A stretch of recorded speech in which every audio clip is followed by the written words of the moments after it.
Marc Flores. I'm here to present your best self. So this is really, I guess, mainly talking about how you guys should conduct yourselves when it comes to one-on-one interviews, be it for schools or jobs, as well as presentations like this. And at the end, you see practice. This is me practicing, so if I do bad, really sorry. Anyway, who am I? I'm a senior at the University of South Florida studying data science and analytics. Guys, you don't have to go into medicine. Don't let your typos with you guys know that I said that, but you can survive. Because I actually changed out of nursing school to go into data science and analytics, and I'm doing okay. Kind of poor right now, but I'm good. Some of my involvement is AFS, Vice President External, and EPEX Interest Group Multimedia. But this presentation looks really bad, so don't take this too serious when it comes to my multimedia skills. And then lastly, my interests, I really like fashion, rock climbing, music and art. That one right there, it's really bad, but I did a photo shoot with a good friend of mine because we were kind of bored over the summer and jobless, so we have a lot of time. We did a nice little photo shoot. You can see my homies up there, and then that's me rock climbing. The photos again are really bad, so I'm sorry. Anyway, so overview, I'm going to talk about confidence and how you should conduct yourself, research, engagement, and practice. So, confidence. When it comes to interviews or presentations like this, I think one of the first things that I like to keep in mind is how you dress. Because if you put on an outfit that you can look at yourself and be very, very happy with and confident in, then you'll present that in some type of way. Like right now, this fit's like okay, but I feel pretty comfortable talking right now with it on. When I look at myself in the mirror, I'm not like super narcissistic, like damn, gosh, I'm that guy. But like, when I'm looking, I'm like, maybe I'm dressing a little bit. And yeah, obviously sometimes there's dress codes and such, but you build a closet like mine, you can fit basically anything in there. Next thing, when it comes to stuff like this, like presenting, you are the expert. And that's how I build my confidence. Whenever you're being approached to do something like this, it's a trust from that person to you to present well, because they trust you with whatever topic you're talking about. So for this, presenting, maybe I'm not an expert, but like I'm a novice and I'm working up, but that still means something. The guy over there trusted me enough to come up here and present this, so I take that and builds my confidence a little bit more. Specifically for interviews, I don't know if you guys really know because you are a little bit younger, but when it comes to the interviewing process, it goes through a screening, and if you are selected, that means on paper, the recruiters in the company that's looking for you likes you enough to see you in person. That means you're an expert. Not that you're an expert, but they already like you on paper. But now it's your turn to show them in person why you justify that resume that you're sending in. And in turn, you're an expert. Because who else is going to talk about you except you, right? And then finally, shout out Josh, be authentic. I know we all have a lot of interaction with other people, and we all can kind of tell when someone's kind of fake or just not being themselves around you. And everyone can get a really good sense of that. So you guys really should practice being more self, because again, if you're being selected for a role like this, or for an interview, you're selecting it because you yourself are important. It's not some other dude, it's not some guy you think talks really well, but they're looking for you. Research, sorry, this is like really ugly, but research is really important when it comes to conversating and presenting yourself, because you should come off as a very engaged person whenever you're doing your interviews or something like this. So I'll use you guys for an example. For who is attending, I know it's probably not college people, it's a bit younger, so middle school and high school. So I'm not going to try and tell you all of the specifics of, hey, you need to talk about this specific internship, you need to twist this word. It's more of an overview for you guys to build a good base, and then you guys gain your own experience and build up from there. Or you can listen right now, it's like, this guy's dumb, not going to take it. That's good, because you're still learning from something that I'm saying. So that's why I'm kind of trying to keep it more of an umbrella term instead of going into the specifics. When it comes to specific interviews, a really good rule of thumb is to look into the company that you're about to try and work for or interview for. Whenever you go into these interview-esque, or even something like this, if you don't have questions prepared for the people you're talking to, especially for interviews, it gives a really, really bad first impression, or last impression. Because it shows that you're not interested enough in either that person, that company, that whatever, to engage in more conversation outside the script that they're reading to you. And that's a really bad way.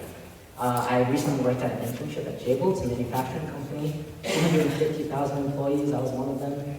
And the recruiter and the interviewers told us that If you walk into an interview, you just answer their questions and leave, you, no offense, will be the most forgettable person because they have to go through a list of people every single time. So you need to remember, how can I make myself stand out? And one really simple thing is asking good questions. And new information being published, forgot about that. With that, again, it comes with research. So whenever you guys are doing interviews, stuff like this, you should always try to do your best and keep up with relevant information because you never want to be caught off guard by any questions that they might have for you, either pre-screening interview questions or off the fly they're going to ask you something. So do your best to be really well-read, keep up with the company that you might be interested in, or, I don't know, we're not like generationally that much different, but like, I don't listen to Twice like that, so like, I can't really make those jokes, maybe I should. But just really trying to stay extremely relevant in whatever topic you might be talking about. Next is engagement. Interacting, eye contact, movement, and voice. So interacting kind of goes hand in hand with the questions portion that I just mentioned, and knowing who you're handling. Because since you are all of your own people, they want to know you as a person. Either right now or again, that interview example I gave before, because everyone walks through life and experiences life so much different from each other, and that makes you unique, and you should play into that. Because if they already like you on paper, then prove why off paper and in person you're even better than that paper. Other ways you can interact, you can crack jokes. I was making like 50-year-old CEOs laugh a lot. Still didn't offer me a job, but you know, it's okay, it's okay. But you can do that, ask questions, interact with the audience, stuff like eye contact, like if I'm standing at you right now, but I'm talking to the rest of the audience. I'm not just talking to you, but it keeps you engaged to everything I'm saying. Or if I'm moving my hands around, your eyes naturally follow movement, so if I'm following, I'm pointing, I'm talking about something top down, you're more willing to look at what I'm doing right now. Eye contact movement, I'd already said that. And the next is voice. I don't know if you guys have a lot of, or any friends that do this, but they talk in a monotone voice the whole time. There's no inflection, there's no pauses, there's nothing. It's just a flat voice. And honestly, it's really, really boring to listen to. I know I've fallen asleep in lectures because of the professor's voice. And that's I mean, it could be my fault. I'm gonna blame them. But really, it comes to being engaging with the audience. No one wants to listen to one flat, like, note the entire time. They want, like, again, Josh said, highs and lows when it comes to your voice. And finally, practice, practice, practice. I will be very, very, very real with you guys. I didn't practice this too much. I talked to myself in the car a lot. I missed my exit and it made my 5-minute drive home 20 minutes. But any kind of practice you can get, you should do your best to, even if you're talking to yourself. Because the more you rehearse the types of answers you want to hear, the better you'll be at answering that immediately. And then, if someone tries to catch you off guard, you already know how to pivot out of that and answer to a better question. Take opportunities to speak publicly. It doesn't matter.